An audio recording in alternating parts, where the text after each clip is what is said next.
Hello, everyone, and welcome to Kaleidoscope of the Arts. I'm Marie LaBrosse, one of your co-hosts, and filling in for Dee Dee Gozion today is... Karen for Stereo. Hi, everybody. Yeah, and who else is with us today? Our guest today is Sue Strope from the Charlotte County Children's Theater.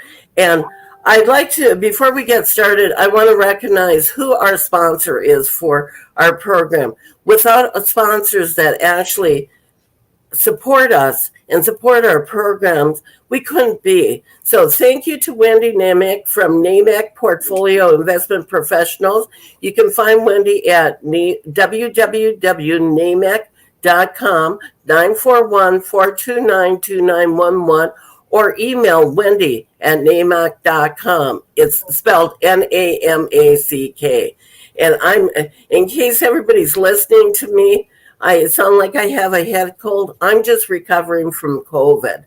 And interesting. So we can, just for all of you, stay safe out there and, be careful. We were very careful and we went out one time and picked it up. So, those are some things that I think maybe at one time all of us will get it. But talking with my doctor, we have the Omicron variant of it, and it's not as bad as Delta. Delta is the one that everybody ended up in the hospital, and the Omicron, it's feeling like a bad cold. So, but it kicked my butt, man. It kicked my butt. Mm. So enough about me.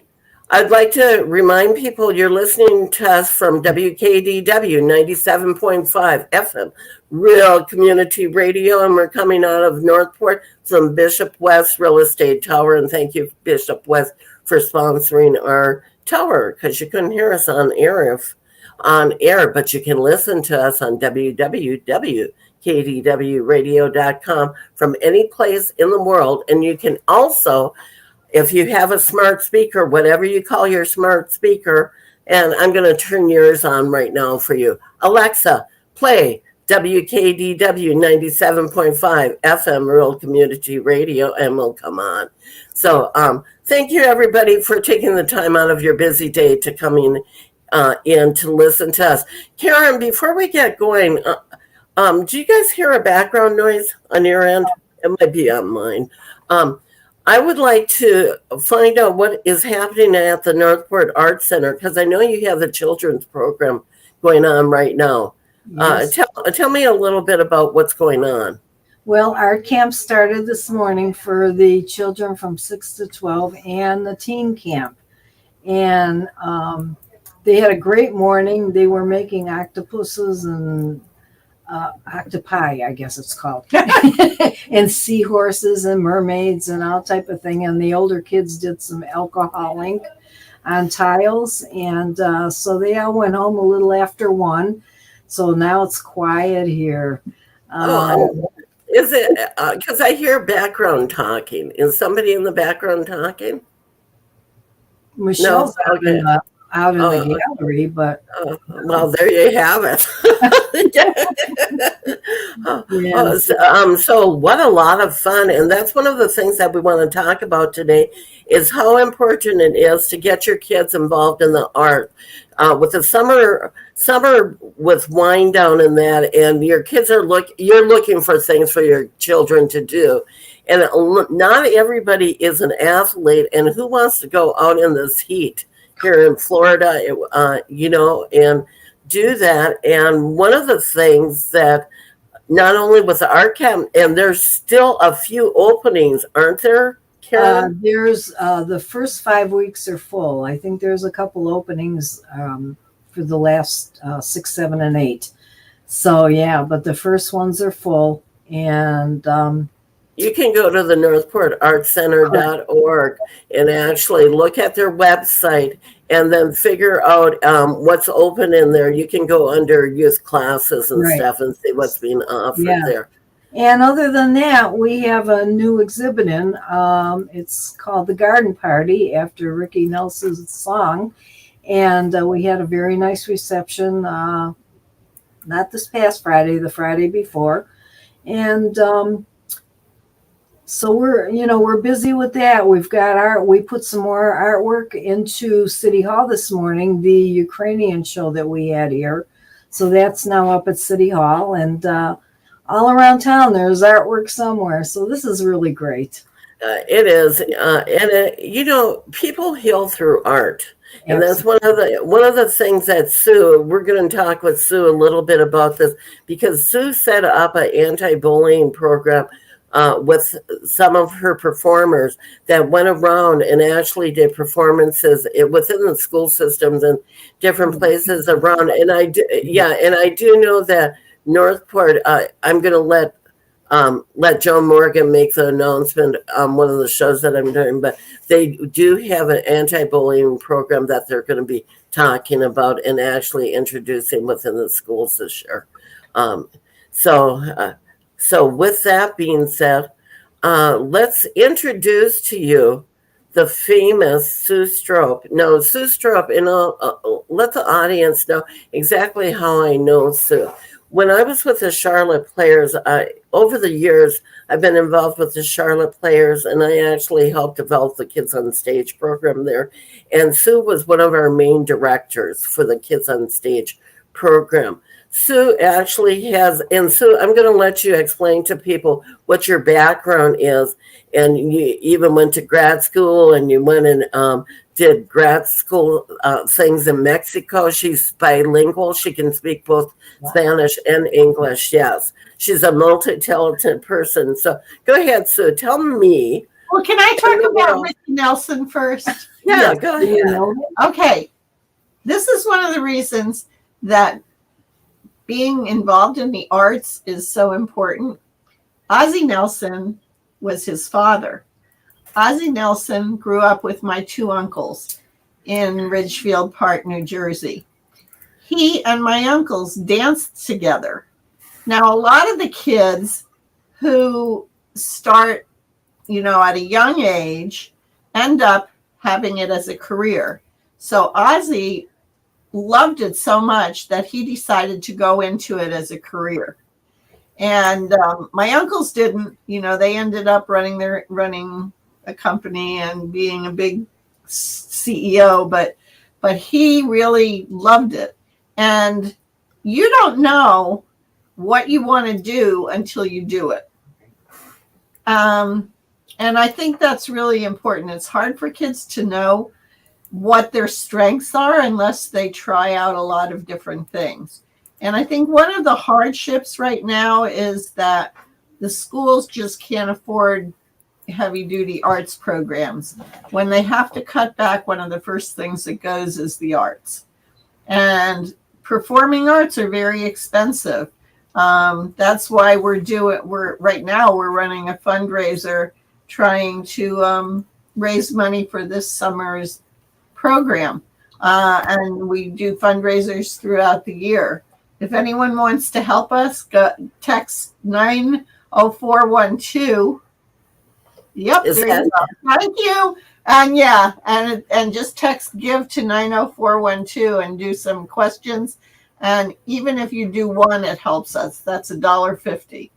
So, you can do up to 75, but thank you so much for having that, Miss Marie. Oh, you're welcome, Sue. You know what? I have to say this. Over the years, and it's been a lot of years, Marie, since my daughter was a youngster and now she's 30. I've been working with Marie in different ways, and she's always been such an advocate for the kids. And I started very long time ago working with kids in a setting in a school for emotionally disturbed kids in New York. And I saw it completely turn the entire group around. They had never had a summer where the kids behaved the entire summer. They never had an incident. Performing arts do so much for kids. Right now, the kids are out, you can't get them off of their devices and everything. But when they're performing, when they're rehearsing, when they're learning their parts, they have to use another part of their brain, and it's the creative part. And I think that it's really important to feed that creativity and to nurture it. And that's one of the things that we're there to help with. And for kids to find different ways to use it. You know, once you're done with doing a show, you can figure out, well, maybe this has another direction that I'm going to go to, but I'm going to use the skills that I picked up. So we've got kids who are, one kid that I worked with years and years ago is now a CEO of a major company. And he told me once that it was because of that, because of what he did in the theater when he was a child, that he completely saw himself in a different way.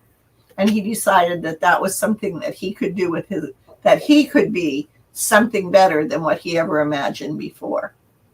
And Sue, when you're talking about that, you and I have both seen that child that doesn't fit in any place. Right. And they find a home that is where, and one of the things I know that I teach, and you do too, that when you're on that stage, you're somebody else. Those kids can become that character. They become the character. And I've seen you take the shyest kid and actually bring that character to life on stage, and take that child that you could barely get a word out of, and you teach them the skills that it needs to take on there, and give them those tools that they become that character. I've seen transformation out of so many children, and thank you for that. It's so transformational. And the kids who are, like Marie said, they're just little wallflowers, and they're afraid to even read a script or to sing a song, and they don't want anyone else to hear them. And then they become, over the years, I've seen them transform into leaders, into, completely different people. And that never would have happened if they had not started out young in the performing arts. Or maybe it would if they were 30 or 40 years old and had more experience as an adult. But I really don't think that without that early experience, it would be, they would never be the same people. Well, even lawyers, a lot of your lawyers and people like that have to talk in front of organizations. Actually, I think some of them have to take a theater class too. Don't they, to graduate? I know this. I know that we have a young lady who was the lead in several of our shows, who just graduated from law school this year. Oh, was it Anna? Anna? Yes, Anna. Yeah, her mother is a principal here in Charlotte County, and she loves theater. Her and Anna.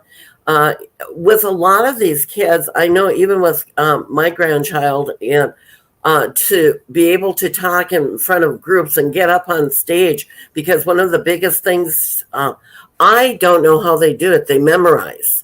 And I'm not a good memorizer. I don't memorize, and they learn at a young age how to do that. Sue, what's the technique for memorization? Because each person's a little different, isn't it? Well, my technique is that I actually say it over and over and over again, and I record the other person's lines, and I leave a space for my lines so that I can insert myself, and that works for me. But some people are visual learners, some people are auditory learners. Everybody is different. There's kinesthetic learner.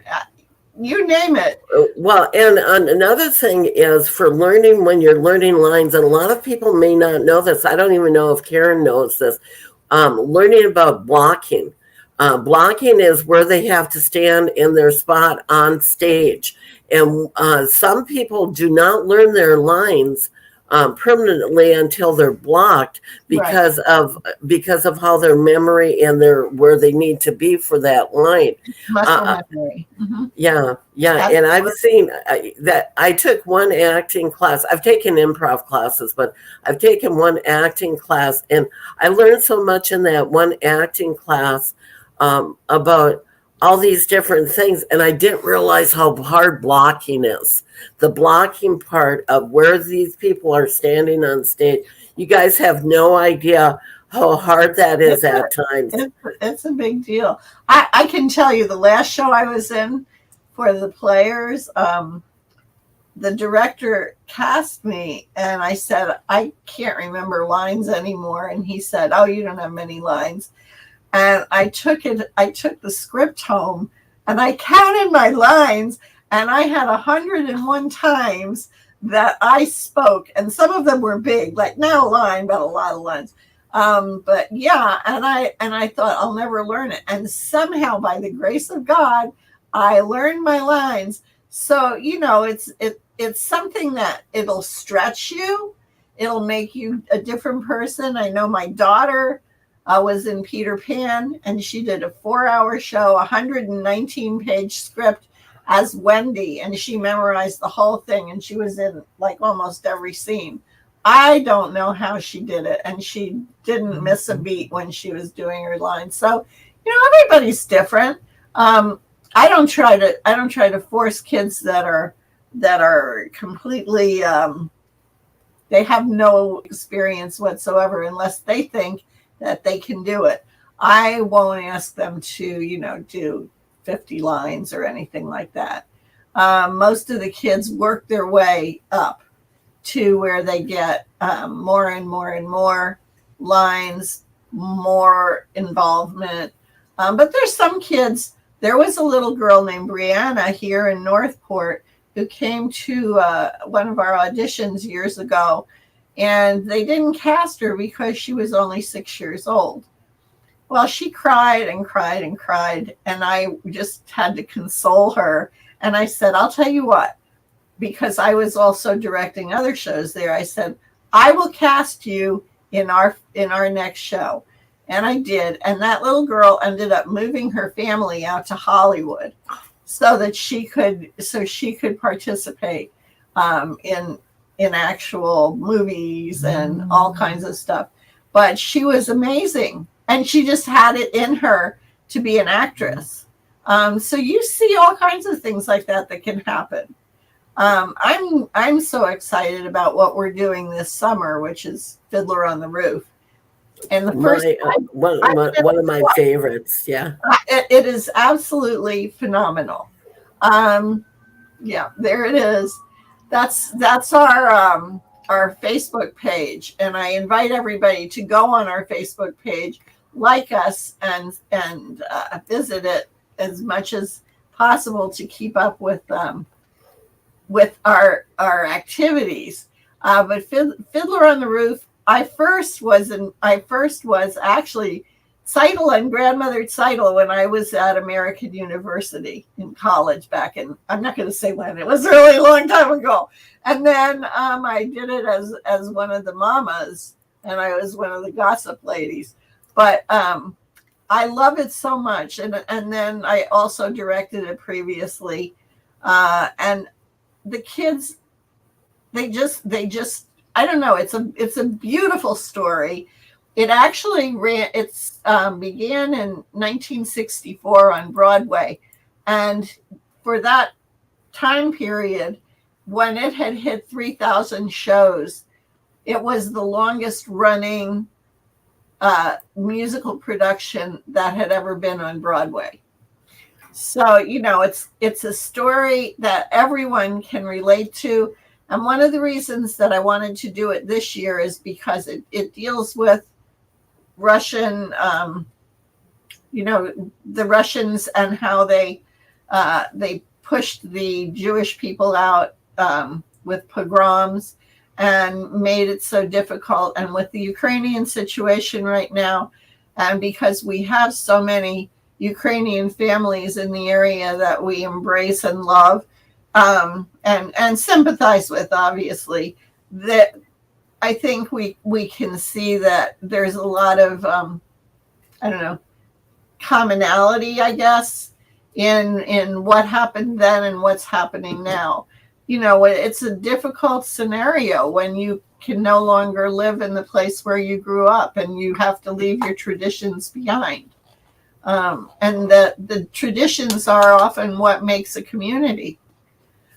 So I think when you hear the first song, which is traditions. Tradition, yeah. And I think also that Tevye is trying to deal with having 5 daughters and how they are rebelling against all that has gone on. And I think we all have parents. If you're a parent, you have experienced that rebellion. So I think that's why there's so much interest in it, because you can relate on so many different levels to what goes on in the show. And of course, the love interests, 3 of the older daughters fall in love, and it's just a fabulous story. So it really is. As you're talking there, so Karen, are you in the picture here still? Yeah, I'm here. Okay. What do you know a little bit? Have you had any of your children in theater? No, I have not. And my grandchildren were in band in high school and okay. in middle school and elementary, but no, nobody's been in theater. Oh, okay. And the reason I was asking that is, from different perspective. Now, you've had your children, though, in the arts, like you said, band. And you need to have an orchestra. A lot of times now we use, in today's world, we use a lot of, what do you call them, CDs or that we download, because it gets expensive when you do that. However, there's nothing nicer than having live orchestra in there. So do you want to talk a little bit about that, how you've seen the transition happen, on that? And you know what, before you go to that, let me see if I can do this for everybody. Oh, let me see. Go ahead and keep on talking. I'm trying to cue something up. Which transition? Transition from going from live orchestras into. What we do is we do a junior version of the original Broadway show, which cuts it down to a more palatable thing for younger kids. We work with the age group of 8 to 18. Every once in a blue moon, we've got a 7-year-old. Once we even had a 6-year-old who was so ambitious. He came in a bow tie, suspenders, and a little Stetson hat. Yes. And he read like a 10-year-old. And he said he really wanted to do it. Well, But anyway, now I forgot what I was talking about. Anyway, it's just we work with younger kids, and because of that, it really helps us to have a CD. It used to be that you had to have live music. We used to have a piano player all the time who played it over and over and over again until you got the whole orchestra. But now the kids know exactly how it's going to play, and they can learn it at home using the same CD. And it's really great. And I so appreciate MTI for their whole junior programs. Musical Theater International, just for somebody that's wondering what's MTI. Yep. MTI has really embraced the youth. And there's other obviously Tams Widmark and other ones that are out there. But I think MTI has just created these programs, and they send you a kit, and it has the books so every child gets a book, and every child has everything they need to be successful in the program. Well, for everybody out there, I'm going to bring this up now, Sue. I am going to play. This is let me see who this is from. Um, it's a tradition, the song that we're talking about that earlier from Fiddler on the Roof Jr., and this is from the THS Tampa Drama Performing Arts. And I just wanted to give people a little bit of a taste what you're looking for. Sounds crazy, no? But in our little village of Anatevka, one might say every one of us is a fiddler on the roof, trying to scratch out a pleasant, simple tune without breaking his neck. And how do we keep our balance? That I can tell you in a word. Tradition! Tradition! Tradition! Tradition! Tradition! Tradition! Tradition!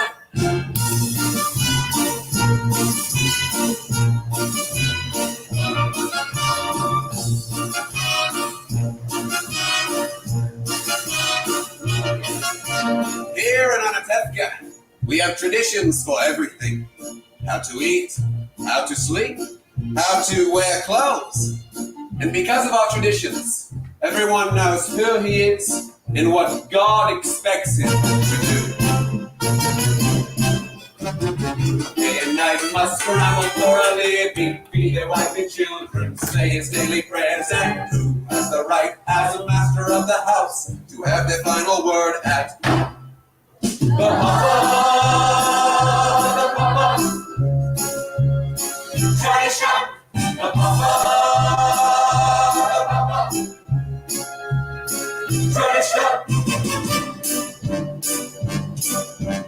You must know the way to make a proper home, a quiet home, a kosher home. You must raise a family and run the home, so Papa's free to read the holy book. The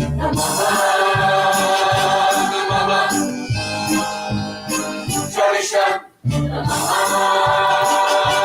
mama, tradition. I just wanted to give everybody. for the kids. Oh yeah, wasn't that great though? And that is out of Tampa, from one of the theater groups up there. But that is actually Fiddler on the Roof Jr. and it gets you whenever. So I got to make sure that I come to it. What are the dates on it? Oh, okay. Oh, and I want Go to give ahead. I want to give a shout out to the commissioners in Charlotte County. Oh yeah, tell that story. Well, we every summer we have been doing our shows at the Cultural Center the last weekend in July. It's this last weekend in July 29th and 30th again. And anyway, David over at the theater and Jim have been working with us. They're phenomenal. We go in, they set us up, they do a wonderful job, and they make the show look like a professional production every time. So we were in a dilemma because the Cultural Center Theater is basically closed. But I talked with several of the commissioners, and Joe Tiseo got behind us 100% and helped us to work together with Freedom Bible Church, who is still meeting in there. And so Freedom Bible Church is actually sponsoring our show. Oh, wow. And I can't thank them enough, because it means so much to the kids to be there. It's a life-changing experience, and it's something that they will remember forever. And so anyway, I just want to give thanks to all the people who have come alongside us. And Angie Talon was going to let us do it over at Neil Armstrong, but they just don't have the Stage present, a stage to do it, do they? Yeah, the No, lighting yeah. and all of that. And she's a wonderful sponsor of the arts. But yeah, so we were really concerned about that. And also, we have always worked with the Boys and Girls Club and met at the Boys and Girls Club, which got torn down this year. Did And it? I did not know that. yes, Okay. yes, they're going to be rebuilding, but so that was a just a tragedy for our program. So we had no place to rehearse and no place to do it. And so the Port Charlotte United Methodist Church is allowing us to rehearse there. So we'll be rehearsing Monday to Thursday evenings from 6:30 to 8:30 and Saturday mornings from 9:30 to 12:30. And the reason we do that is that there's so many parents who are working, and there are programs during the day for the kids, but then some of the kids just have to stay home all day and do nothing. And then in the evening, they have nothing to do either. So it works out well for working families that they can actually do something. And the parents are really wonderful that we work with. So I really do enjoy, getting to know the parents and getting to know how excited they are for our programs. And Sue, you did Pizza for a Cause, didn't you? Oh, yes. Yeah. Oh, God bless those boys. I know I should call them those boys, but Yeah, for Dennis and David Valentino and that. Yeah, I told Sue about it. I said, Sue, you need to register with those guys. And you know what? They have been so generous to us. It's amazing. But people don't understand how much it costs to do a show. Just the books alone are $1,500. So there are when we're talking about expenses, it's not $100 here and $30 there and $500 here. We're talking $1,000 here, $4,000 there, $2,000 here, and yeah, everything is very, very expensive. So, and we also have storage, so we keep our costumes in storage, and that's a big chunk. It's a big chunk of yeah. If anyone has a giant warehouse where they'd like to let us keep our clothing for a while, it would be great. But anyway, I think that when we're dealing with all of these different expenses, it's really difficult.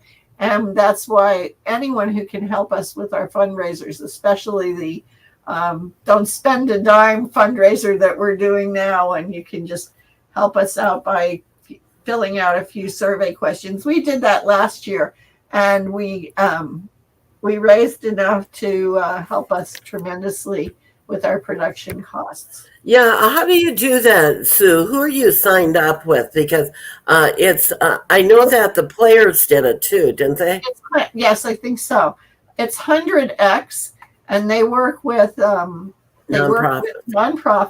501c3 corporations like us, and what they do is they're actually putting the corporate community together with the nonprofits. And so let's say Coca-Cola as an example, because that's something everybody knows. You can go on and you can say, do you drink Coca-Cola? The questions might be, do you drink Coca-Cola all the time, or how often do you drink it? But then it says, what do you like about this? Quality, availability, and things like that. And so you just push a smiley face or a frowny face, and then that's it. And you finish, and it takes about 1 minute to do a question, and you just made $1.50 for the organization. It's astounding. It's absolutely a huge blessing for us. How hard was it to get your money? After it was over, they just sent us a check about, I don't know, it's maybe a month later. Oh, because I know that was a concern at the time when it was first started, where people were doing that and said, well, we haven't received any check or anything.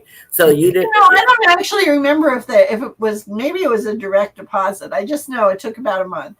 Okay. and then it was just there. And I just thought, oh my gosh. Yeah, and just to tell Karen, that's something available to any of the nonprofits out there. So that's something that you may want to look into for the Northport Arts Center. Yeah, Yeah. And working as partnerships with all the different organizations out there, we're always trying to help, each other and all the different nonprofits out there. So I want to talk about you a little bit because you skipped around it. I want to tell people about your background because you went to college. Okay, Yeah. take us through your college career. Well, let me just say, I started loving theater when I was in 8th grade. Not in 8th grade, when I was 8 years old. But even before that, I did little shows in our backyard.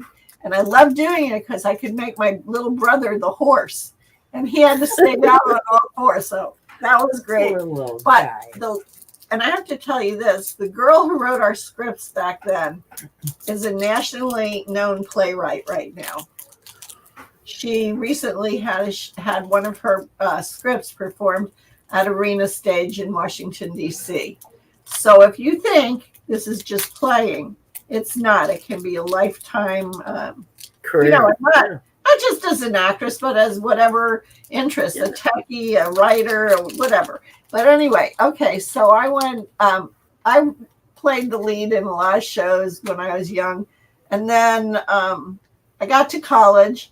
And I was so confused because I didn't know what I wanted to major in. And I majored in theater and then I minored in theater. And then I said, well, what am I going to do as a theater major? And then I got a Fulbright scholarship to the National University in Mexico, the UNAM. And I was there for 2 years. And that was really fun. We did some stuff there that,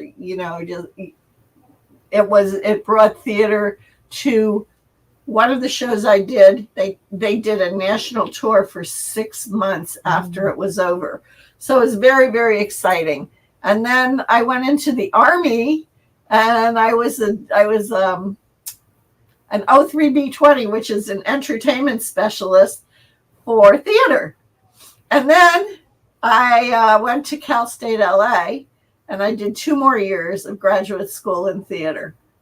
So, I've been involved in theater quite a bit. And then after that, I said, you know what? I'm going to have a real job. I love theater, but I guess I'm going to have to do something real. And so I have been doing it as an avocation ever since then. In just community organizations all over the country, and also in churches, and just wherever they needed a director, I would help them out. And usually, and let's talk about your costuming. Where else did you go? I actually did a costuming session it was part of American University, but in London, England, and worked with some of these really incredible designers who, it's just amazing. Yes, I went to Fashion Institute of Technology. I love sewing. But I'm one of these nutty costumers that wants to be historically accurate. Yeah, historically correct. So I'm dramaturg. Yeah, I'm sorry. Everything has to be right. And I get really upset when it's like, they didn't wear dresses to their knees then. They wore them to the ground. How can you but other people probably don't care, just me. But yes, I like to keep it as historically accurate as possible because I think it gives a more realistic perspective on what the people were going through at that time. Absolutely. And I think theater is just such a great way to learn history. And if we don't learn history, we're condemned to relive it.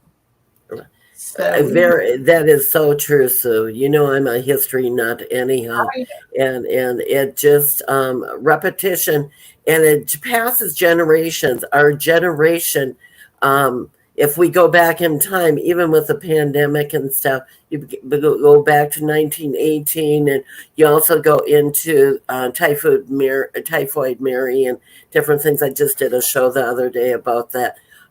You just got to look back at history, the fall of the Roman Empire, and even with our American.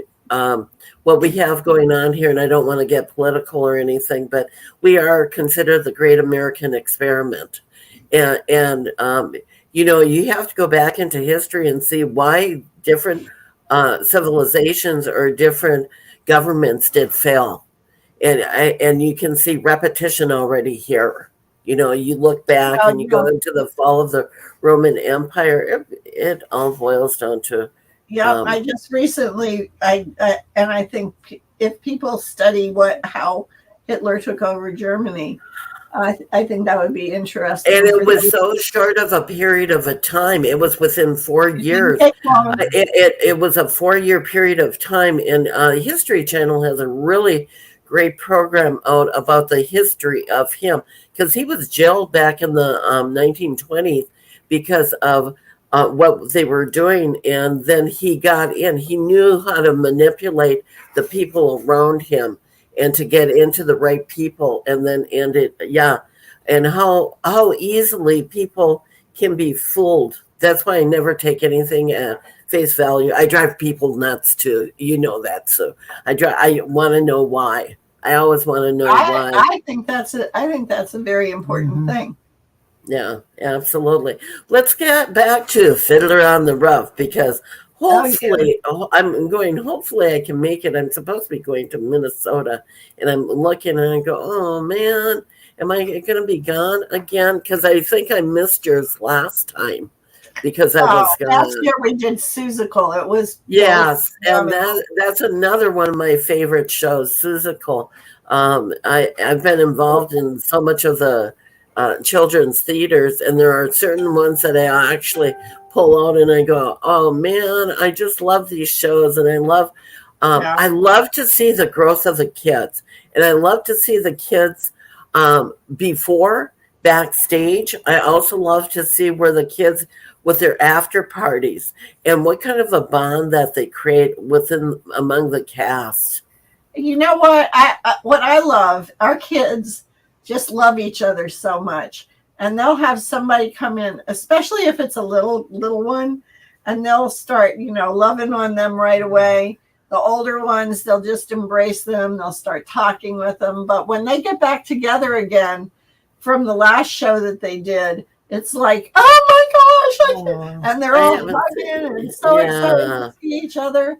And let's talk about the backstage crew too, because without that, I'm going to leave your flyer up on our screen right now in case you're tuning in and listening to this on air. If you go to WKDW 97.5's Facebook page, you can see the flyer up. In case you miss anything here, we do all of this stuff visually on Facebook, YouTube, and Twitter.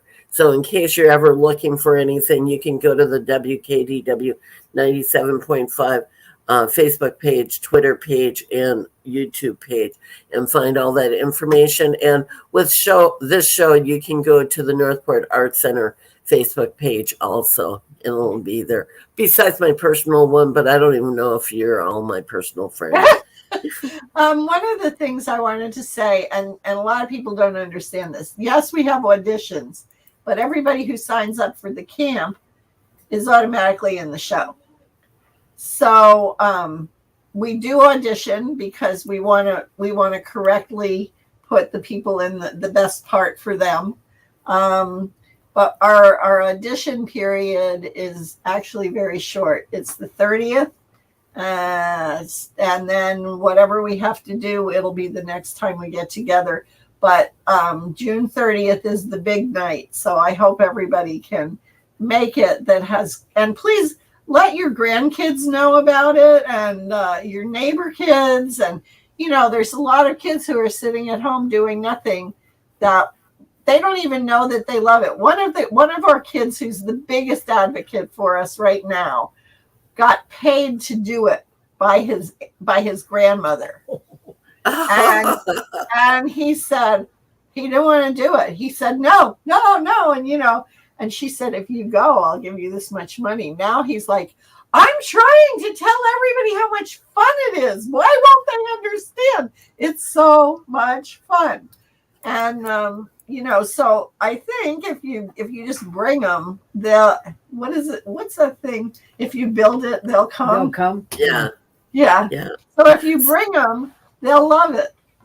Yeah, and even if you don't put your child into it, support the arts and actually attend the show. And let me explain to the audience too.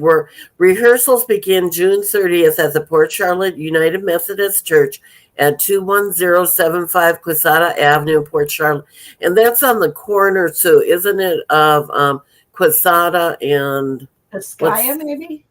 I I think it's Piscaya. Okay, and then Monday through Thursday evenings at 6:30 to 8:30, and on Saturday mornings from 9:30 to 12:30. Performances will take place at the Cultural Center Theater, July 29th and 30th at 7 p.m. Camp cost is $125, and scholarships are available. If you can't afford it, just get a hold of by calling 941-456-5262. Again, 941-456-5262. It's open to children from 8 to 18. It's the Charlotte County Children's Theater. Visit them on their Facebook page, which is Charlotte County Children's Theater. And that information will be there. And actually, they have a pop-up that you can send them a direct message to on their Facebook page. Do you have a website, Sue? No. Okay. We've had a website, but it's awfully hard to keep it up. It's hard to keep it up, especially when you're a nonprofit running pretty much by yourself. Yeah, I get that. I really do get that. I really, go ahead. When do the tickets go on sale for the show? Okay. Tickets, actually, you can get your tickets at the door, or we will have tickets at the rehearsals after probably the second week. So during the third weekend on, they can come and get tickets during rehearsal time. But the tickets will be $15 for adults and $7 for kids. You can't even go to the movies for that kind of money. And it's just a really good opportunity for people to even expand. If your children aren't in it, at least bring them to have an experience in theater. My grandmother used to take me to Broadway when I was just a young kid, and I think that just opened my mind to the thing. Well, see what it's done? It's created a monster because I'm still doing it. And so I'm going to do a challenge out here to the people that are listening to the show. There's a way that I can do it on our Facebook page that I can send up randomly if they start watching us, and that I can do a random drawing, and I'll tell you what, I will pay for those tickets. We'll do a random drawing for people to go to see the show, and that I think that's a good way for getting people to go, because you know me, I'm the sweepstakes queen anyhow, to do a giveaway. Yeah, and I don't think Karen really realizes how much I sweepstaked in my life and won. No. I don't think anyone would believe it. No, I don't think so either. Yeah, it's all true. And I remember, Frechette is watching us right now. He was watching, and his grandson is a good actor and singer. And I said for him to actually get his grandson into doing this summer. But his wife is Tammy Renee. And Tammy Renee, it would be her grandchildren. Tammy Renee is our country western gospel singer that we had at Kaleidoscope of the Arts, and she's one of my favorite singers out there and performers. So she, excellent, and she does like you do. So she gives away a lot in her life and stuff. She is always giving back, but she's really talented. So She's actually coming out with a new album too. Oh wow! Yeah, a new CD. Yeah, Well, she goes to Nashville. we will be having a drawing at the end of for our fundraiser towards the end. So there will be prizes. So keep, So Well, so do the texting. yeah, Do that texting survey. Yep. And again, let's tell people how to do that texting survey. I can bring that back up for us. Maybe. My computer. You're so good at technical things, Marie. I Yeah, don't know. not really. Sometimes. Okay.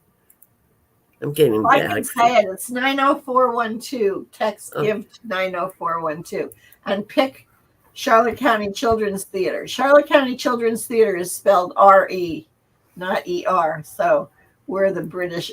I think the thespians love it to be theater. And they're serving homage to their roots with William Shakespeare and so forth. Right. So again, text give, the word give, Give, to 90412 or go online to 100x.com, give without spending, and select your organization, which would be the Charlotte County Children's Theater with the RE. Sue, is there anything, we have to end the show right now, but is there anything else that you would like to really encourage people? And you too, Karen, is there things that, even with the Northport Arts Center, there's a children's program there for the summer. Go to northportartscenter.org, or if you want, go to the Facebook page, even of the Northport Arts Center. They have their own youth page too. And for Sue, go to Charlotte County Children's Theater and find out more information. And Sue, thank you for doing what you do, because there are so few of you out there that are doing this. And here we go. Sorry I missed it, Sue. Good job, girlfriend. And that's I'm glad. A mutual friend of ours, and that She's actually our costumer. Is she? Excellent. Well, Gladys, she'll be able to go back and watch this because this is recorded. So thank you all for coming in and listening to us today. I know that you have choices in your life to actually take that time out of your time to listen to us, and it's so precious, and we so appreciate it. And there's one other choice you can do in life: to be kind or not to be kind. Always please choose kindness, because without us having kindness in the world, it can be a real mess. And if we're just kind to each other, it doesn't matter if we have difference of opinions. Just be kind. Have some respect. Thank you all. That's our number one rule in our organization. Be kind. Be kind. That's all you have to do is be kind, and everything else falls into place. Thank you, everybody. See you again next week on Kaleidoscope of the Arts. You've been listening to us on WKDW 97.5 FM, Rural Community Radio out of Northport, Florida, from the Bishop West Real Estate Tower.